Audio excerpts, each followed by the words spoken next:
আজকে স্বাধীনতা দিবস উপলক্ষে একটাই কথা বলবো, উই ওয়ান্ট জাস্টিস। আমরা জানি তিলোত্তমাকে তার জাস্টিস দিতে পারি। আমরা যারা দেশের বাইরে থাকি সব সময় আমাদের মধ্যে একটা টেন্ডেন্সি থাকে এই বিদেশের মাটিতে নিজেদের দেশের সাথে কিছু সিমিলারিটি খুঁজে বেড়ানো।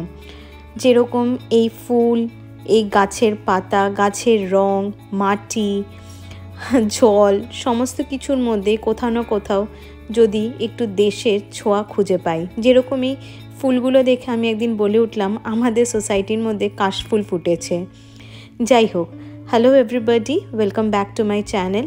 আজকে ইন্ডিপেন্ডেন্স ডে উপলক্ষে আপনাদের সকলকে জানাই হ্যাপি ইন্ডিপেন্ডেন্স ডে। অনেক অনেক ভালোবাসা আপনাদের সকলকে। আজকের ব্লগটা একটা ছোট্ট দেখে ব্লগ ঠিক বলবো না, একটা ছোট্ট ভিডিও। 2021-2022 সালের যে কটা ভিডিওস আর ফটোস আমার কাছে ছিল সেই সব কটাকে এক করে এই ব্লগটা বানিয়েছি শুধুমাত্র আপনাদের জন্য। এখানে আছে আসানসোলের কিছু মুহূর্ত। আদি বাবার সাথে বেরিয়েছিল সেদিন রাস্তায়, আর তার সাথে আছে আদির অনলাইন সেশনে কিছু ইন্ডিপেন্ডেন্স ডে অ্যাক্টিভিটিস। আশা করি আপনাদের ভালো লাগবে। এখানে তো আর এগুলো হয় না, তাই এগুলো দিয়ে আজকের ব্লগটা বানালাম। তবে যেটা মনকে খুব আজকে চঞ্চল করে রেখেছে, বলা যেতে পারে ভারাক্রান্ত করে রেখেছে, সেটা হলো আমাদের কলকাতা শহরে ঘটে যাওয়া মর্মান্তিক দুর্ঘটনার কথা। যখনই সোশ্যাল মিডিয়া প্ল্যাটফর্ম খুলছি, ইউটিউব খুলছি, শুধু একটাই জিনিস দেখতে পাচ্ছি, উই ওয়ান্ট জাস্টিস।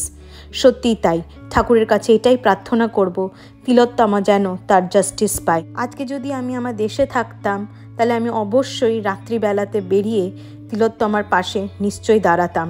জানি না কতটা কি হবে, কিন্তু এইটুকুনি আশা রাখবো যে ভবিষ্যতে জানি কেউ এরকম নোংরামি করতে সাহস না পায়।